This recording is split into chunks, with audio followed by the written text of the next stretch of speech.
रंभा मालिकेच्या आजच्या भागामध्ये आपण पाहणार आहोत। आता रमाने सगळ्यांना सांगितलेलं असतं की कोणीही घर सोडून जाऊ नका, परंतु तरीसुद्धा आता अक्षयने ठरवलेलं असतं की नाही, या बाईचं खूप झालं, ही आता चक्क माझ्या मुलीच्याही वाट्याला जायला लागली आहे। पण मी असा नाही शांत बसणार, मला आता ह्या घरात राहायचं नाही, कारण ह्या घरात राहिलो तर हिची अरेरावी कोण सहन करेल, याच भीतीने तो आता या घराच्या बाहेर पडायचा निर्णय घेतो। तर रमा अक्षयला समजावत असते आणि अक्षयला म्हणत असते की प्लीज अक्षय, असं करू नका, परंतु आता अक्षय तिचं काही देखील ऐकायला तयार नसतो। सरळ त्याने नकार देऊन टाकलेला असतो। तो आता म्हणत असतो की मी काही ऐकणार नाहीये, कारण आतापर्यंत ना खूप सहन केलं। आता तो आजीला आणि त्याचसोबत आता सीमाला सुद्धा म्हणत असतो की आई चल, आपल्याला निघायला हवं, आता आपण इथे थांबणार नाही आहोत। सीमा आता लास्ट रमाला भेटते, कारण आता रमाला सुद्धा भेटणं तितकंच गरजेचं होतं, कारण पुन्हा कधी रमा भेटेल काय माहिती, या आशेने सीमाला ना रमाला सोडवतही नव्हतं।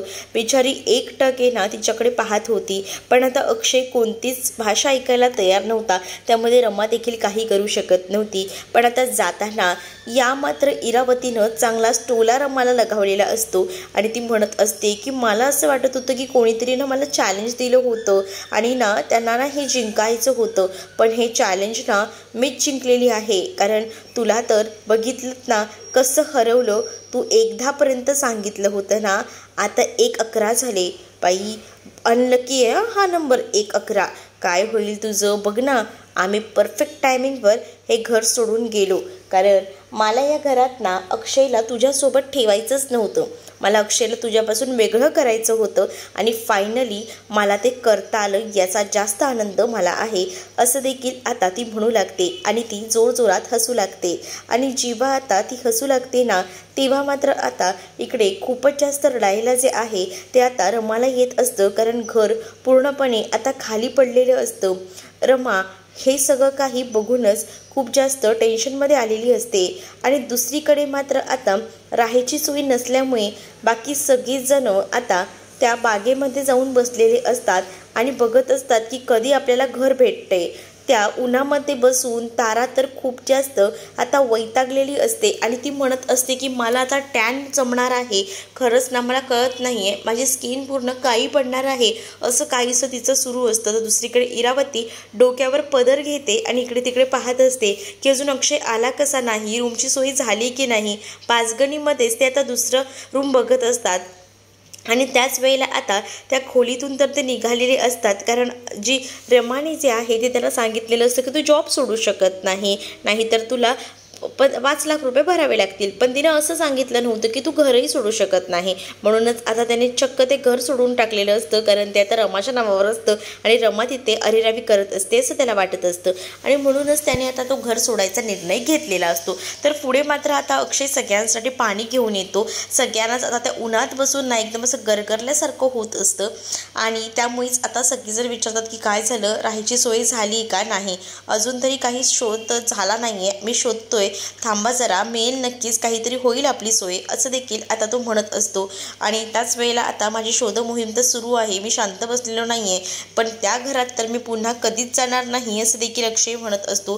दुसरीकडे पार्वती आजी त्याला समजावत असते आणि म्हणत असते की बघ अक्षय, मुलं किती आपण तात्काळ एवढा वेळ आपण बाहेर उन्हात ठेवणार आहोत का, हा सुद्धा विचार कर ना, आणि हे पण बघ की सीमाची अवस्था कशी आहे ते।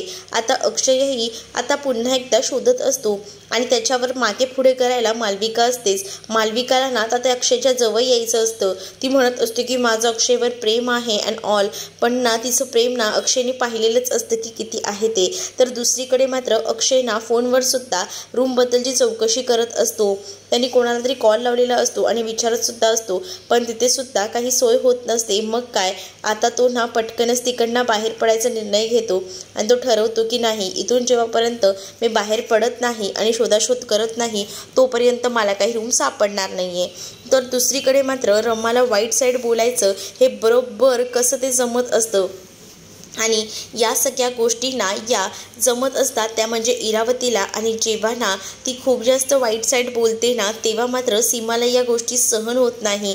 सीमा आता रागारागानेच म्हणते की तुझी हिंमत कशी झाली ग माझ्या रमाबद्दल असं बोलायची. लक्षात ठेवा माझी रमाबद्दल जर काही बोललीस तर आज माझ्या रमाची अवस्था ना तुझ्यामुळेच अशी झालेली आहे असं देखील आता ती म्हणू लागते. आणि जेव्हा ती आता हे सगळं काही बोलते ना तेव्हा मात्र आता लगेच इरावती तिच्यावर ओरडते. आणि कशाला ग उगाच आहे ना आधीच टेन्शनमध्ये आहोत, एकतर रूम भेटत नाही आहे आणि त्यात तुझं काय आहे, तू शांत बस असं बोलून ना ती आता भडकलेली असते. दुसरीकडे मात्र आता ही तारासुद्धा वैतागलेली असते. ती पार्थला म्हणत असते की कधी होईल यार या घराचं काम, मला जायचं आहे, वैतागून गेली आहे मी असं बोलून वैतागलेली ती असते. तर दुसरीकडे मात्र रमाला तो सगळा प्रसंग आठवतो आणि आपली चूक आपल्यालाच कशी नडली याचा विचार ती करत असते. आणि त्याच वेळेला आता काय करायचं यावर सुद्धा तिच्याकडे सोल्युशन नसतं, कारण सगळीजणं घर सोडून गेलेली असतात आणि त्यामुळेच आता ती त्या सगळ्या गोष्टींमध्ये विचार करत उभी असते. तिला समजत नसतं की काय करावं, पण आता ना तिला आता लक्षात येतं की नाही आपण काहीतरी करायला हवं, तेव्हाच तर आपल्याला जे काही साध्य करायचं आहे ते करता येणार आहे. पण ह्या लोकांना अडवायचं कसं हे विचार देखील तिच्या डोक्यामध्ये येत असतात. मग आता तिला पाणी घेऊन आणि चहा घेऊन आता राणी तिथं आलेली असते आणि राणी म्हणते की ताई काल तुम्ही स्वतःला मनाला लावून घेताय, मला कळतंय तुम्हाला या सगळ्या गोष्टीचा त्रास होतोय, पण मला माहिती आहे ना की तुम्ही आतापर्यंत या घरासाठी काय काय केलेलं आहे, कारण मी प्रत्येकाच्या तोंडून हे ऐकलेलंच आहे असं देखील आता ती म्हणू लागते. मग काय दुसरीकडे मात्र आता बिचारी रमा ही खूप अस्वस्थ असते. त्यांची राहायची सोय झाली आहे का, तुला याबद्दल काही माहिती आहे का, परपती आजींचा फोन आला होता, त्या लोकांनी काही खाल्लं पिलेलं नाही आहे, तसेच बागेत बसलेले आहेत आणि पार्वती आजी तुमच्याबद्दलसुद्धा विचारत होत्या की तुम्ही काही खाल्लं आहे का. पार्वती आजींना अजूनही तुमची खूप जास्त काळजी आहे बघितलंत ना. पण ती इरावती, त्या इरावतीनंच तर आता तुम्हाला या सगळ्यापासून लांब केलेला आहे. पण मी तुम्हाला सांगू का, तुम्ही ना अशा रडत बसू नका, तुम्ही या सगळ्याला सामोरे जा असं देखील आता म्हटलेलं असतं राणीने. राणीचे ते सगळे शब्द ना आता रमाच्या कानावर पडत असतात. मग काय रमासुद्धा तोच विचार करत असते की राणी म्हणते ते एकदम परफेक्ट आहे, आपण जे आहे तो हा विचार करत बसलो तर त्याचा त्रास आपल्यालाच होणार आहे. तर इरावतीनंच मला इथे थांबवून घेतलं आहे, कारण अजूनही सामान शिफ्टिंग झालेलं नाही आहे ना. मग ती म्हणाली की एकदमच नंतर जाऊया, कारण बरंचसं सामान इथं राहिलेलं आहे, मग म्हणूनच मी इथे थांबले असं देखील ती म्हणत असते. पण मला ना ताई असं वाटतं की तुम्ही अशा रडत बसू नका आणि तुम्ही रडणाऱ्यातले सुद्धा नाही आहात. तुम्ही ना एक काम करा ना, तुम्ही काही झालं तरी दादांना सांगू शकता, पटवून देऊ शकता की तुम्ही किती योग्य आहात ते. मग तुम्ही का बरं या सगळ्याबद्दल बोलत नाही आहे, तुम्ही बोला ना, जा ना असं देखील आता ती म्हणू लागते आणि समजावत असते. तर दुसरीकडे मात्र आता अक्षय जेव्हा रूम शोधण्यासाठी पुन्हा निघालेला असतो ना तेव्हा ना त्याच्यासोबत ना ही मालविकासुद्धा निघालेली असते, कारण या मालविकाला ना आता काही झालं ना तरी मुद्दामून त्या अक्षयच्या मागे पुढे करायचं असतं. तर दुसरीकडे मात्र आता जी मालविका आणि अक्षय चालूत असतात ना तेव्हा आता ते इकडे तिकडे बघत असतात की कधी एकदा त्यांना घर सापडतंय आणि त्यामुळे त्या शोधात ते सगळीकडे विचारपूस करत चालत असतात. आणि त्याच वेळेला आता तिथे खूप तो दमलेला असतो आणि त्याला जी मालविका आहे ती पाणी वगैरे देत असते आणि मालविका म्हणत असते की तुम्ही काळजी करू नका, मी तुमच्याबरोबर कायमच आहे, तुमची साथ मी कधीही सोडणार नाही असं बोलून त्याला आधार देत असते. त्याच वेळेला मात्र आता पाहायला मिळतं की दुसरीकडे जी राणी आहे ना ती मात्र रमाला समजावत असते आणि रमाला म्हणत असते की रमाताई प्लीज ना स्वतःचं वाईट वाटून घेऊ नका, कारण मला माहिती आहे ना तुम्हाला किती त्रास होतोय, तुमचा हा त्रास मी बघते जवळून, म्हणूनच मी तुम्हाला सांगते की नका त्रास करून घेऊ, सगळं काही ठीक होईल. आणि तुम्ही असं इथे रडत बसून चालणार आहे का, तुम्हीच यावर काहीतरी मार्ग काढू शकता ना. तुम्ही जर अशाच रडत इथे बसलात तर काय होईल ह्याचा विचार तरी तुम्ही करताय का, नका ना असं करू, प्लीज तुम्ही जा असं मला वाटतं. तुम्ही जाऊन नक्कीच समजूत घालू शकता अक्षयदादांची आणि मग ती लोक पुन्हा या घरात येऊ शकतील असं देखील राणी जी आहे ती आता रमाला समजावू लागते. मग रमाला सुद्धा आता कळतं की नाही बरोबर राणी बोलते ते एकदम करेक्ट आहे, आपण इथे विचार करत रडत किती वेळ बसणार आहोत, आपणच जाऊन आता अक्षयला पुन्हा या घरात आणायला हवं. म्हणूनच आता रमा जी आहे ती जायला निघते. इकडे मात्र अजूनही रूमची काही सोय होत नसते, म्हणून इकडे तिकडे पूर्ण सगळीकडे ती लोक आता फिरत असतात. आणि जेव्हा आता जेव्हा फिरत असतात ना तेव्हा मात्र खूप जास्त तो दमलेला असतो आणि तो सुद्धा आता विचार करत असतो की काय करायचं, कुठे रूम शोधायची, कारण ती लोक घराबाहेर तर पडलेली असतात पण त्यांना रूम आता सापडत नसते. पण आता मालविका जी आहे ती अक्षयला आधार देत असते आणि अक्षयला म्हणत असते की तुम्ही काळजी करू नका, मी आहे ना तुमच्यासोबत, मी असताना तुम्ही टेन्शन घेऊ नका आणि मी कायम तुमच्यासोबतच आहे असं देखील आता म्हटलं जात असतं. पण तेवढ्यातच ना तिथे कालचा जो गुंड असतो ना ज्याने रमाची पर्स पळवलेली असते ते गुंड आता बघतात आणि त्या गुंडाला लक्षात येतं की काल हाच माणूस होता आणि याच माणसाने आपल्याबरोबर हल्ला केलेला आहे, या माणसामुळे आज आपली अशी अवस्था आहे असं देखील म्हटलं गेलेलं असतं. मग काय, या सगळ्या गोष्टी जेव्हा बोलल्या जातात ना तेव्हा मात्र आता खूप मोठा धक्का अक्षयला बसतो. कारण अक्षय ही समोर त्याला पाहतो आणि जेव्हा अक्षय त्याला समोर पाहतो तेव्हा अक्षय विचार करतो की नाही, आता मालविकाच्या जीवाला सुद्धा धोका आहे. त्याच वेळेला तो गुंड तिथून उठतो आणि त्याच्या मित्रांना साथीदारांना सांगतो की हा तोच कालचा माणूस ज्याच्यामुळे माझ्यावर हल्ला झाला आणि काल तर ह्याच्याबरोबर दुसरी बाई होती आणि आज तर ही एकदम दुसरी पोरगी आहे, काहीतरी नक्कीच गडबड आहे असं देखील तो म्हणत असतो आणि रमाला नावं ठेवत असतो. तर हे अक्षयला सहन होत नसतं. अक्षय तरी त्याला म्हणत असतो की उगाच ना माझ्या नादी लागू नकोस, आधीच माझं डोकं गरम झालंय, मी विचारांमध्ये हरवलेलं आहे, माझ्यासाठी खूप मागे टेन्शन आहे. पण या गोष्टींना काही देखील ऐकायला तो तयार नसतो. कारण तो आता डायरेक्टली बोलतो, तू तर सांगूच नको, मला माहिती आहे ना काय आहे आणि काय नाही ते, त्यामुळे तू शांतच बस. आणि त्यानंतर आता मालविका ना अक्षयला तिथेच वाटेवर सोडते आणि ती आता निघून जाते. आणि जेव्हा अक्षयला ती तिथेच वाटेवर सोडून निघून जाते ना तेव्हा मात्र आता अक्षयला कळतं की मालविका काय लायकीची आहे ते. म्हणजेच त्याला असं वाटत होतं की मालविका आपला विचार करेल, आपल्याला या सगळ्यातून बाहेर काढेल, पण नाही, मालविका तर साथ देणार बोललेली पण ऐन वेळेला तर ती माझी साथ सोडून निघून गेली.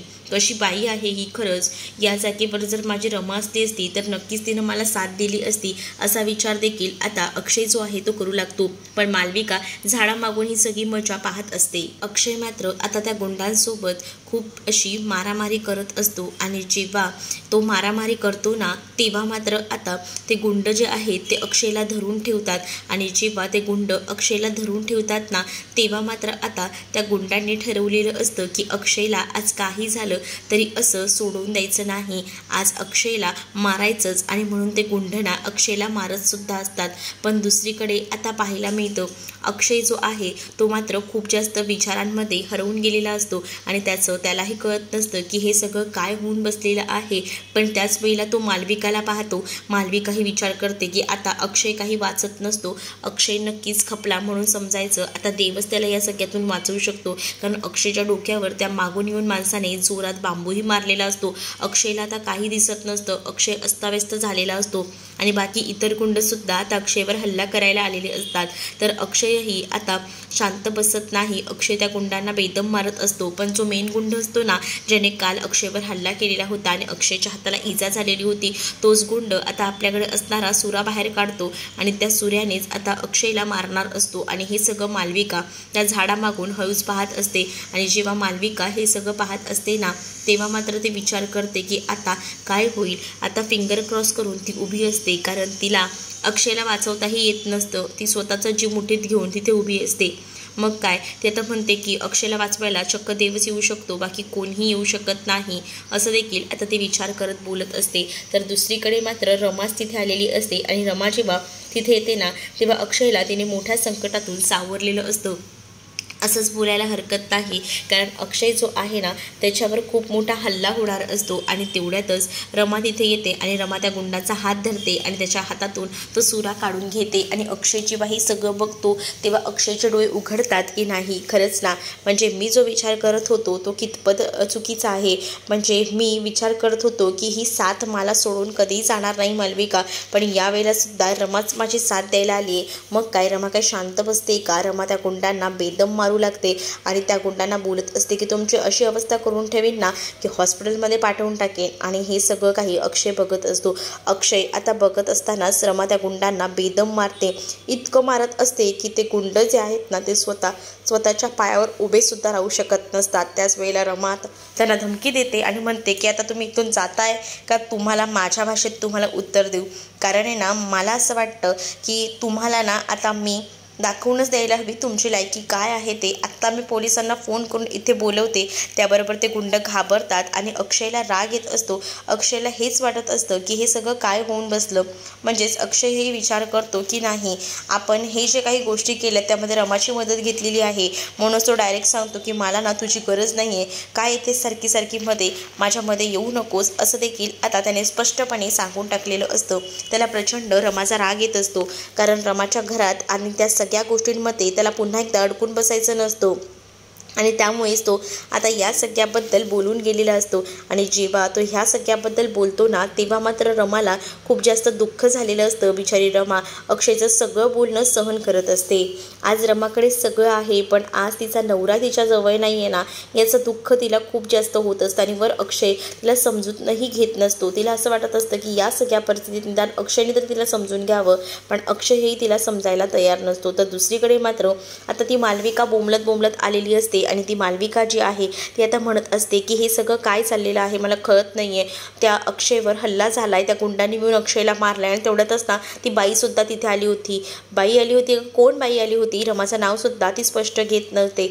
मग काय, अक्षय जो आहे तो मात्र आता म्हणत असतो की अगं ती बाई म्हणजे रमा आली असं सांगते. रमा का आली होती तिथे, तर ते गुंड ना कालही आले होते आणि त्या गुंडांनीच रमाची काल बॅग घेतली होती.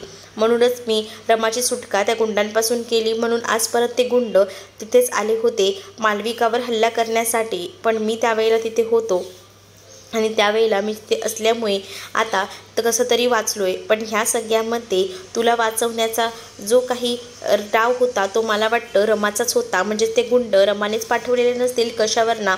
मला तर असं वाटतंय ना की ते गुंडसुद्धा रमानेच पाठवले असतील आणि त्या गुंडांसमोर तुला इम्प्रेस करायचं होतं आणि त्यामुळे हा काही तो स्टंट केलेला आहे तिने, असं देखील मुद्दामून आता इरावती अक्षयला बोलून त्याचं मन जे आहे ते पुन्हा एकदा विचलित करण्याचा प्रयत्न करत असते. म्हणजे तिला असं वाटत असतं की अक्षय पुन्हा एकदा या रमामध्ये अडकला तर, हा विचारच ती आता करत असते. आणि म्हणूनच ना तिनं आता तसं म्हटलेलं असतं. पण अक्षय देखील आता रमाला चांगलाच ओळखून असतो. तर दुसरीकडे आता अक्षयला कळत नसते की कुठे जावं कुठे नाही. त्यामुळे तो ना खूप मोठ्या विचारांमध्ये हरवलेला असतो. पण त्याच वेळेला ना सीमा जी आहे ती मात्र म्हणत असते की बघितलंस, आज अक्षय रमानेच तुला सावरलं. पार्वती आजीसुद्धा म्हणते आज अक्षय तुझ्यावर इतका मोठा हल्ला झाला, पण त्या सगळ्या संकटातून ह्या मालविकाने तर पळ काढला असेल. मला माहिती आहे ही काही तुला वाचवणार नाही, पण रमानेच तुला वाचवलं असेल, बरोबर ना.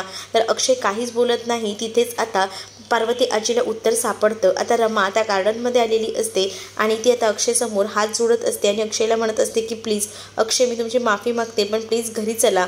पण अक्षय काही यायला तयार नसतो. आता इरावतीसुद्धा तिला खूप काही बोलते. तर दुसरीकडे पुढील भागामध्ये आपल्याला पाहायला मिळतं रमा आता तिकडनं जात असताना तिला एक जोगतीन भेटते. तर जोगतीन आता रमाला संकेत देऊ लागते आणि म्हणते की आजपर्यंत तुला खूप जास्त लोकांनी त्रास दिला आहे, पण इथून आज रात्रीपासून सुद्धा तुझ्या आयुष्यात खूप मोठं वादळ येणार आहे.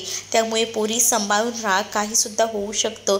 आजपासून तुझी खरी परीक्षा आहे असं देखील आता म्हटलं जात असतं. पण नेमकी परीक्षा कसली, काय होणार आहे हे मात्र आता त्या जोगतीनीने सांगितलेलं नसतं. आता रमा जेव्हा पुन्हा वळून बघते तेव्हा ती जोगतीन गायब झालेली असते. म्हणजे साक्षात देवी आईनेच आपल्याला येऊन हा संकेत दिलाय का, पण नेमकं काय घडणार आहे हा विचार तिच्या मनामध्ये येऊ लागलेला असतो. आणि त्यामुळेच ना आता ती या सगळ्या गोष्टीचं टेन्शन घेऊन बसते. पण आता रमा या सगळ्यातून कसा मार्ग काढेल हे पाहणं देखील तितकंच इंटरेस्टिंग असणार आहे. जर आपल्या चॅनलवर नवीन असाल तर चॅनलला नक्कीच सबस्क्राईब करा. चला तर मग भेटूया पुढच्या भागामध्ये. तोपर्यंत टाटा बाय बाय. व्हिडिओ आवडला असेल तर व्हिडिओला लाईक करायला विसरू नका.